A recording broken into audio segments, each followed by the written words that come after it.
Baik, kita lanjutkan lagi. Ini ada quotes yang terkenal sekali dari Syekh Suhrawardi Al-Maktul tentang cahaya dan cermin ini. Zujajah tadi ya. Menurut Imam Suhrawardi, engkau hanya kaca, bukan cahaya. Jadi tadi saya bilang, yang hakiki dalam cahaya itu hanya Allah. Kita ini hanya dipinjami cahaya oleh Allah. Nah, dalam analoginya, Syekh Suhrawardi ini sebagaimana cermin, sebagaimana kaca. Jadi kita ini hanya kaca. Kita ini bukan cahaya. Yang punya cahaya itu Allah. Allah meminjamkan sedikit cahayanya pada kita. Kalau kaca diri kita, kaca batin kita jernih, maka dia akan memantulkan kejernihan cahayanya Allah. Tapi kalau batin kita kotor, ya cahaya itu tidak terpantul dari diri kita. Dengan makna yang lebih luas, segala prestasi, keindahan, kebaikan, kedahsyatan diri kita sebagai manusia itu hanya memantulkan pinjaman daya dan kekuatan dari Allah saja. Jadi kita hanya kaca yang memantulkan cahayanya Allah, bukan daya dan kekuatan kita yang sejati, bukan cahaya kita sendiri, tapi pinjaman dari cahaya dan kekuatan dari Allah. Nah, ya ilustrasinya kaca dan cahaya tadi. Jadi kita ini hanya kaca, bukan cahaya. Berarti kita hanya memantulkan cahayanya Allah. Yang analogi yang mudah ya coba diperhatikan para walinya Allah atau para nabi. Khususnya Rasulullah. Di situ saya uraikan bagaimana Kanjeng Nabi Muhammad itu contoh mudah untuk kita menjelaskan perumpamaan kaca dan cahaya tadi. Jadi cahaya ilahi yang luar biasa bertemu dengan Rasulullah yang jernih, yang terang, yang tidak ada kotor sama sekali dalam dirinya, maka cahaya itu, cahaya ilahi itu kemudian dipantulkan oleh Rasulullah ke seluruh alam semesta. Disitulah terjadi momen rahmatan lil alamin, bahwa kehadiran Kanjeng Nabi adalah rahmat bagi seluruh alam semesta. Karena Kanjeng Nabi mampu memantulkan cahayanya Allah dengan sempurna.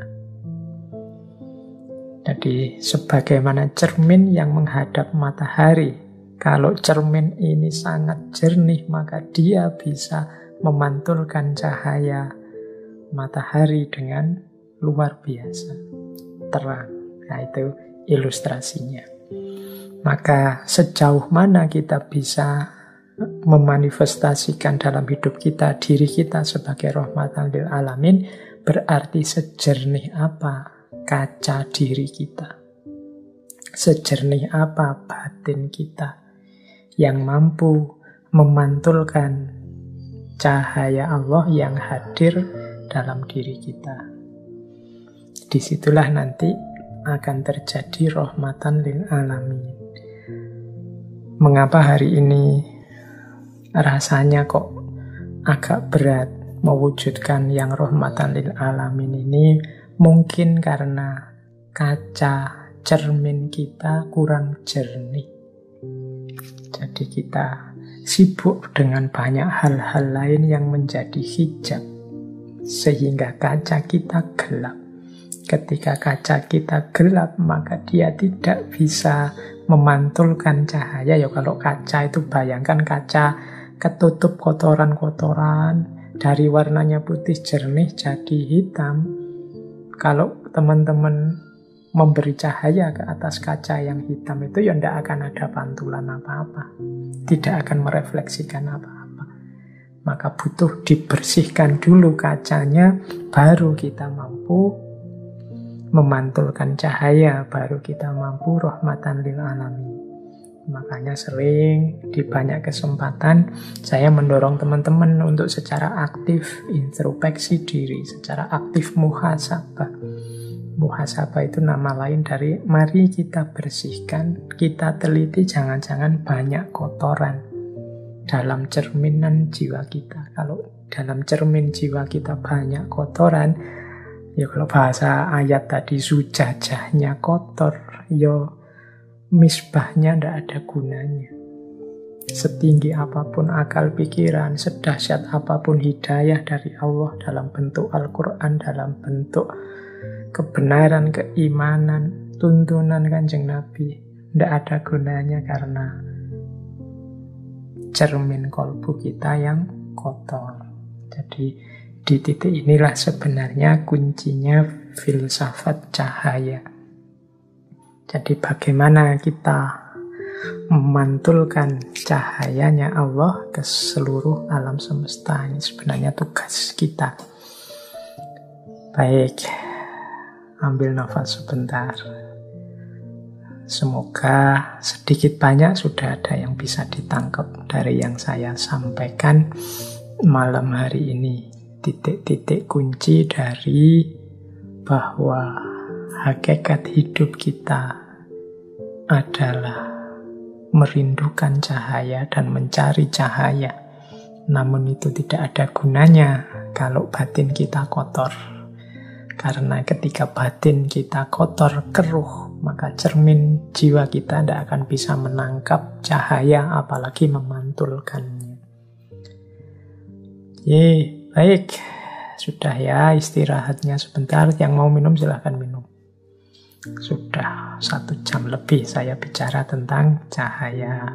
Baik, nah saya tambahi sekarang aspek-aspek teknisnya. Kalau tadi filosofinya sudah ya. Saya awali dari kotoran-kotoran yang bisa menutupi cermin kaca jiwa kita. Kotoran-kotoran yang bisa nempel pada zujajah.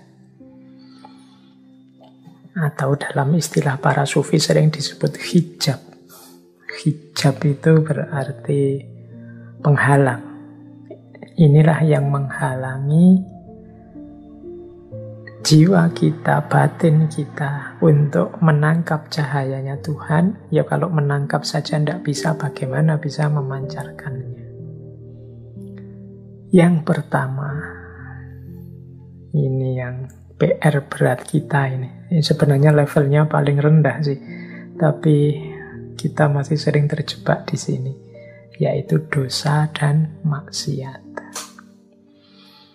Kalau teman-teman tekun mengikuti kajian-kajian tentang Imam Ghazali, Imam Ghazali itu sering mengilustrasikan dosa atau maksiat itu setiap kali satu dosa, satu kemaksiatan kita lakukan, itu ibarat kita nempel satu titik gelap, satu titik kotor dalam kolbu kita.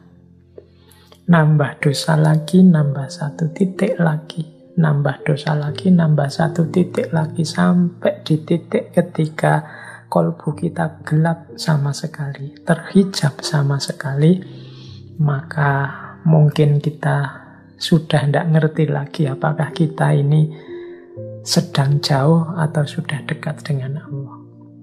Karena cahayanya sudah tidak bisa masuk lagi dalam diri kita.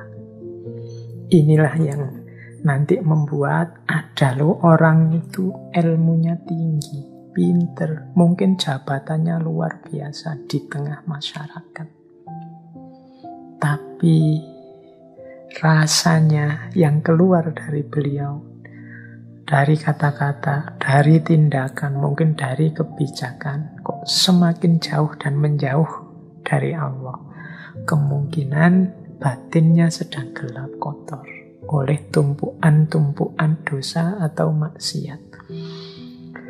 Ya teman-teman tidak usah nuding siapapun di luar diri. Jangan-jangan yang harus dituding pertama itu diri kita sendiri. Ini teman-teman yang dengerin ngaji ini kan paling tidak juga banyak aktif di kajian-kajian, sering mendengarkan kajian ustadz siapa, kajian tokoh siapa. Itu harusnya referensi baik buruk kita lengkap. Referensi mana yang utama, mana yang hina itu lengkap. Tapi mengapa kok tidak jalan? Itu kemungkinan karena hidayah Allah tidak kelihatan. Mengapa hidayah Allah tidak kelihatan? Karena batin kita sedang gelap, tertutup oleh hijab-hijab. Jadi kalau ada orang berkata, semoga engkau mendapat hidayah. Loh, Allah itu sangat sayang pada kita. Dia selalu memberikan hidayah pada siapapun yang mau. Faman sya'a falyu'min wa man sya'a falyakfur. Cuma banyak orang tidak mau. Hidayahnya sudah diberikan oleh Allah, orangnya yang tidak mau. Mengapa dia tidak mau? Batinnya gelap.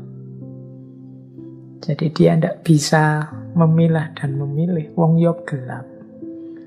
Kenapa batinnya gelap? Ya antara lain karena banyak dosa dan kemaksiatan. Jadi yo seperti saya jelaskan tadi di awal kan, hidayah Allah itu bisa berupa Al-Quran, bisa berupa Rasulullah, bisa berupa kebenaran, bisa berupa keimanan. Harusnya ini sudah terbaca, wong barangnya konkret, ada hidayah Allah itu. Tapi kita tidak mampu mengikutinya karena batin kita tidak bisa menemukannya. Hidayah itu dalam diri kita karena batin kita gelap. Imam Ghazali kan bahkan kalau dalam Bidayatul Hidayah itu kan may yazdad ilman walam yazdad hudan. Jadi barang siapa yang ilmunya tambah tapi tidak menemukan hidayah, hidayahnya kok tidak tambah, ya berarti yang terjadi hanya dia semakin jauh dari Allah. Jadi ada orang ilmunya nambah tapi tambah jauh dia dari Allah. Mengapa? Karena dia nambah ilmu tapi tidak ketemu hidayah. Kenapa kok tidak ketemu hidayah? Ya karena batinnya gelap. Pertama-tama ada hijab, namanya dosa atau maksiat. Yang kedua ada, ini lebih tinggi daripada dosa dan maksiat, keterikatan-keterikatan duniawi. Ini sering juga menjadi hijab kita, menjadi titik gelap dalam diri kita. Keterikatan duniawi itu semua hal yang sifatnya duniawi. Bahkan sampai keluarga, anak, istri, harta benda. Itu kalau membuahkan keterikatan. Keterikatan itu berarti ketidakmampuan kita untuk lepas dari hal-hal duniawi itu dan menuju Allah. Jadi karena anak, karena harta, sehingga kita lupa atau kita semakin jauh dari Allah, itu namanya keterikatan. Mungkin pekerjaan, mungkin jabatan, mungkin organisasi, mungkin lembaga, apapun. Itu kan barang-barang duniawi. Semakin banyak keterikatan-keterikatan, ya semakin batin kita gelap. Karena posisi cahayanya Allah di situ ditutupi oleh keterikatan kita. Ada orang yang galau karena harta saja. Sampai lupa Allah, mungkin beribadah, mungkin ingat Allah, mungkin ngaji, tapi semuanya orientasinya pada puncaknya ke arah harta. Atau mungkin jabatan, atau mungkin reputasi di tengah masyarakat, atau mungkin nama baik, atau mungkin popularitas. Ini keterikatan-keterikatan duniawi. Nah, ini juga bisa jadi hijab karena dia menghalangi cahayanya Allah. Itu yang kedua. Jadi mari kita berjuang lepas dari keterikatan. Bukan berarti tidak boleh punya harta, bukan berarti tidak boleh sayang anak, sayang istri, bukan berarti tidak boleh cinta pekerjaan, serius dalam mencari nafkah, tidak. Tapi jangan melahirkan keterikatan. Keterikatan itu ya berarti kita sama sekali tidak bisa lepas. Bahkan membuat kita tidak mampu sepenuhnya berpaling kepada Allah. Itu namanya keterikatan. Banyak cerita-cerita sufi yang kita pahami sebagai bagaimana mereka itu ya ada yang kaya raya, ada yang anaknya banyak, ada yang hartanya luar biasa, tapi tidak terikat. Seandainya hilang saat ini juga, toh dia tidak merasa sayang. Karena satu-satunya yang dicari hanya ridhonya Allah saja. Nah, itu hijab yang kedua. Ini sebenarnya lebih tinggi daripada sekedar dosa dan maksiat. Kalau dosa dan maksiat ini paling dasar. Kita tidak bisa lepas dari dosa dan maksiat ya. Biasanya kita juga mengalami keterikatan duniawi. Baik, ada yang lebih tinggi lagi dari keterikatan duniawi, yaitu kebanggaan diri. Nah, ini lebih halus lagi kalau ini. Saya Pak sudah bebas dari dosa dan maksiat. Tidak mungkin saya tergoda lagi oleh dunia. Dunia sudah saya kalahkan. Saya tidak terikat lagi oleh nikmat duniawi apapun jenisnya. Saya sudah mati-matian berjuang dan saya sukses. Betapa saya ini bangga dengan diriku karena mampu dan kuat melawan godaan dunia. Hati-hati, persepsi-persepsi semacam ini bisa juga menutupi Allah. Kalau yang awal tadi menutupi Allah cahayanya dengan dosa, yang kedua menutupi cahayanya Allah dengan keterikatan duniawi, yang ketiga ini menutupi cahayanya Allah dengan diri kita sendiri. Merasa bahwa kita mampu, kita bisa. Hanya dengan daya kekuatan kita sendiri kita lupa bahwa la haula wala quwata illa billahil aliyyil azim. Daya dan kekuatan apapun yang kita miliki untuk sukses, itu hakikatnya adalah dan hanyalah anugerahnya Allah saja. Jadi jangan tertipu oleh kebanggaan diri. Apapun sukses, apapun keberhasilan, termasuk keberhasilan menjernihkan diri, keberhasilan membersihkan kaca batin kita, itu hakikatnya adalah anugerah Allah juga. Maka satu-satunya yang pantas dan layak kita lakukan adalah bersyukur. Alhamdulillahi Rabbil Alamin. Nah, ini hijab yang ketiga, ego. Ada lagi hijab yang keempat. Hijab yang keempat ini salah atau sesat orientasi. Kalau salah itu memang jalannya keliru, kalau sesat itu ya kayak orang tersesat. Jadi orang tersesat itu kadang-kadang maunya benar tapi di tengah jalan melenceng. Ini orientasinya sesat. Bukan sesat kufur atau sesat yang sering kita bikin makian ke orang dasar sesat, tidak begitu. Tidak sedalam itu, tapi sesat salah orientasi itu mungkin kita benar di atas semuanya, tidak ada lagi yang mengotori kita dari dosa, maksiat, keterikatan, kebanggaan diri. Sehingga kita mulia di hadapan Allah, kita menempuh jalan yang lurus. Tapi ada kalanya Allah menguji kita dengan beberapa kenikmatan atau kesulitan, sehingga tidak sadar kita sesat orientasinya. Arahnya tidak Allah lagi. Nah, ini juga jadi hijab. Ya, saya contohkan begini. Misalnya, amal baik, sedekah. Kita tekun bersedekah, membantu fakir miskin, membantu orang ikhlas, sama sekali tidak ada pamrih apapun. Akhirnya oleh Allah, rezeki kita dilipat gandakan seperti janjinya. Kita tambah kaya, tambah kaya.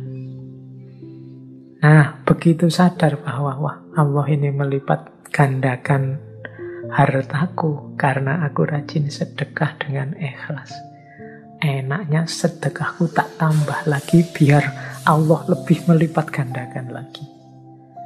Oh, ini yang dalam bahasa saya sesat orientasi. Awalnya benar sedekah dengan ikhlas, tapi begitu oleh Allah diuji dengan kelimpahan rezeki yang lebih banyak, akhirnya sesat orientasi. Sekarang dia fokusnya gimana caranya rezekinya lebih banyak lagi, biar Allah semakin menambah lagi. Sekarang fokusnya ke hartanya, bukan lagi ke Allahnya.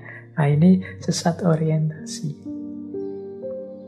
Mungkin kita beribadah, apalah tahajud, puasa, Senin Kemis, duha, pokoknya amal ibadah kita luar biasa. Sehingga oleh Allah kemudian kita diuji dengan karomah-karomah kecil. Misalnya ucapan kita loh kok yo mandi, basa Jawa ini mandi. Ucapan kita kok ampuh ya. Kita ngomong apa gitu terus kok yo kejadian bener. Kita meramal apa beneran begitu. Kita lihat orang itu kita seperti bisa membaca dosa-dosa yang dia lakukan misalnya begitu. Karena ketekunan kita mendekat ke Allah, kemudian kita oleh Allah diuji dengan karomah semacam ini. Itu kalau tidak hati-hati. Karomah-karomah ini kemudian melahirkan tadi kebanggaan diri atau sesat orientasi. Sesat orientasi itu akhirnya fokus kita pada karomah-karomah ini. Oh, berarti kalau aku semakin dekat dengan Allah, ibadahku tak tambah, semakin banyak ibadahnya, kesaktianku mungkin tambah dalam. Aku semakin bisa membaca masa depannya orang. Aku semakin bisa meramal apa yang akan terjadi. Orang yang menyalahiku akan takluk dengan sendirinya, jatuh dengan sendirinya. Nah, sekarang orientasinya ke sini. Ke karomah-karomah, ke kelebihan-kelebihan yang padahal itu hakikatnya ujian dari Allah. Ini juga mengotori kaca batin kita. Meskipun di level yang lebih tinggi. Ini yang dalam bahasa saya sesat orientasi. Hati-hati, apakah itu dosa, kemaksiatan, keterikatan duniawi, atau ego kebanggaan diri. Ini kan mudah dideteksi karena negatif. Tapi kadang-kadang yang positif-positif juga membuat kita sesat orientasi. Kita lupa bahwa arah kita adalah rahmatan lil alamin dan ilaihi roji'un.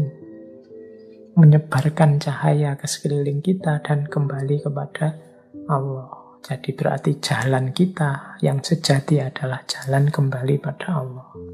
Tidak yang aneh-aneh dan macam-macam, termasuk yang duniawi, yang sakti-sakti, yang dahsyat-dahsyat. Jadi ndak itu. Itu semua kalau ndak hati-hati akan menjadi hijab. Baik, kita lanjutkan. Kalau kita sih yang awam ya, teman-teman yang ngaji malam hari ini, kita levelnya mungkin masih harus bertarung dengan dosa dan maksiat ya. Kadang-kadang kita masih banyak dosa, baik yang sengaja maupun tidak. Kita masih memerangi yang paling dasar. Semoga kita pelan-pelan bisa membersihkan hijab-hijab dari yang paling dasar sampai yang paling tinggi, sehingga nanti secara paripurna kita bisa ilaihi roji'un. Ayo belajar bareng-bareng, saling membantu, saling mengingatkan, meskipun dengan adab dan akhlak yang sesuai.